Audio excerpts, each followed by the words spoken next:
அண்மை செய்தியாக பார்த்து வருகிறோம். நாளை மறுநாள் சென்னை அண்ணா அறிவாலயத்தில் திமுக எம்பிக்கள் கூட்டம் நடைபெறும் என்று அறிவிக்கப்பட்டிருக்கிறது. விவரங்களோடு இணைகிறார் நமது செய்தியாளர் பாரி கார்த்திக். வணக்கம். மேலும் விவரம்.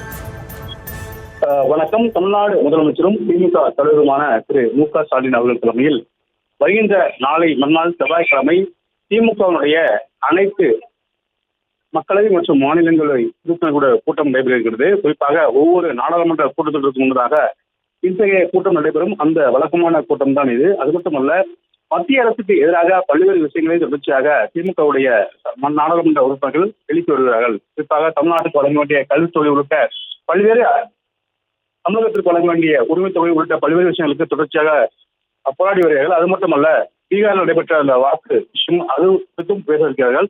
எனவே தொடர்ச்சியாக இத்தகைய கூட்டம், அதாவது ஒவ்வொரு நாடாளுமன்ற கூட்டத்தொடருக்கு முன்பாக நடைபெறும். அதன் அடிப்படையிலே வருகின்ற செவ்வாய்க்கிழமை காலை 10 மணி அளவில் அறிவாலயத்தில் இந்த கூட்டம் நடைபெறும் என்று திமுகவுடைய பொதுச் செயலாளர் துரைமுருகன் அறிவித்திருக்கிறார்.